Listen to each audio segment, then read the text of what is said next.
नमस्कार। आइए शुरू करें आज की कहानी।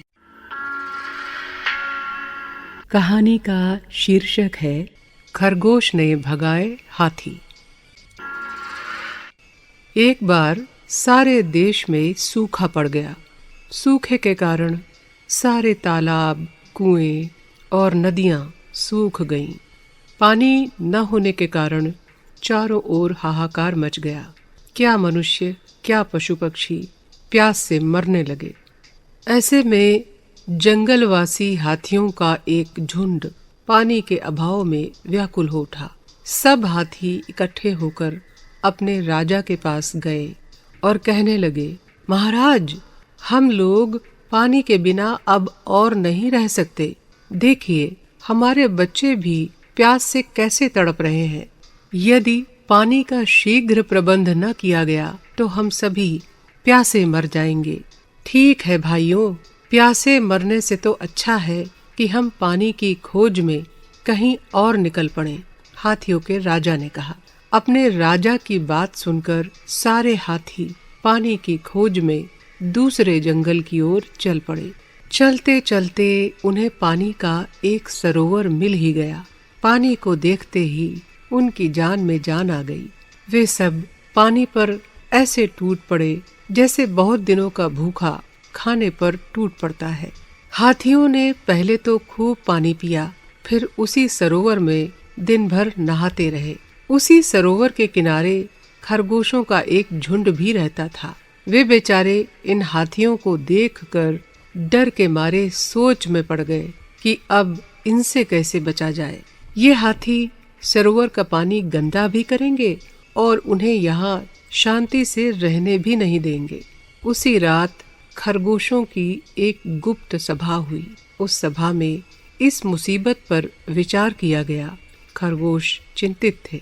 उन्हें ये पता था कि इन हाथियों से वे किसी तरह जीत नहीं सकते, लेकिन इनमें एक बड़ा अनुभवी और चतुर खरगोश भी था। उसने उठकर अपने साथियों से कहा, तुम लोग चिंता मत करो, मैं कल सुबह ही इन हाथियों से निपट लूंगा। सारे खरगोश आश्चर्य से उसकी ओर देखने लगे। उन्हें ऐसा प्रतीत हो रहा था जैसे उसने कोई अनहोनी बात कह दी हो, किंतु वो वृद्ध खरगोश अपने ढंग से इस मामले को सुलझाने के लिए हर प्रकार से तैयार था। सवेरा होते ही वो खरगोश बड़े धैर्य और साहस से हाथियों के पास गया।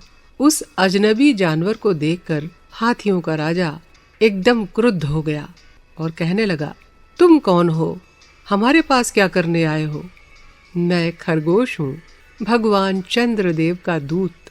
उनके कहने पर ही आपके पास आया हूँ। हमसे उनको क्या काम हो सकता है? भगवान चंद्रदेव का कहना है कि आप सब ने बहुत बड़ा पाप किया है।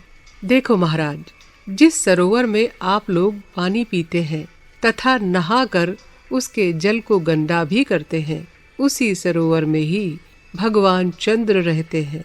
आपने तो चंद्र के घर को नष्ट करने का प्रयास किया है। ऐसे में भगवान चंद्र आप सबका सर्वनाश कर देंगे। किंतु हमने तो वहां पर भगवान चंद्र को देखा ही नहीं। गजराज डर कर कांपने लगा। मैं आज रात आपको भगवान चंद्र से मिलवा दूंगा। आप सब रात को सरोवर के किनारे आ जाना।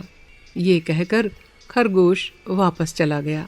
रात के समय सारे हाथी सरोवर के किनारे इकट्ठे हो गए। वो पूर्णिमा की रात थी। पूरा चांद पानी में स्पष्ट दिखाई दे रहा था। खरगोश ने गजराज को सरोवर के किनारे खड़ा करके पानी में चांद का बिंब दिखाते हुए कहा, देखिए, चंद्रदेव सामने विराजमान है।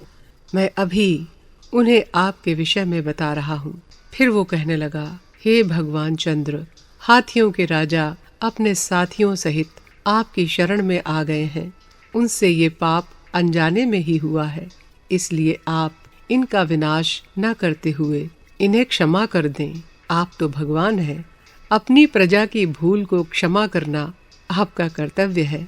खरगोश ने ये इस प्रकार कहा कि हाथी सब कुछ सच मान गए। जी हाँ महाराज, मैं इनकी तरफ से बोल रहा हूँ। क्या कहा?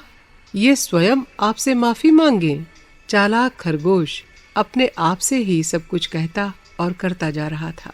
हाथियों ने उसकी बातें सुनी तो सरोवर के किनारे अपना सिर झुकाकर भगवान चंद्रदेव से क्षमा याचना करने लगे। थोड़ी देर बाद सभी हाथी ये प्रतिज्ञा करके चले गए कि आज के बाद फिर कभी वो इस ओर नहीं आएंगे। बुद्धिमान खरगोश की चतुराई से हाथी वहां से भाग गए। अब सारे खरगोश खुश हो गए। उनके सिर पर आई विपदा टल गई थी। इस कहानी से हमें यही शिक्षा मिलती है कि संकट के समय भी बुद्धि विवेक से काम लेकर किसी भी मुसीबत से बचा जा सकता है। अब अगली कहानी अगले एपिसोड में। तब तक के लिए नमस्कार।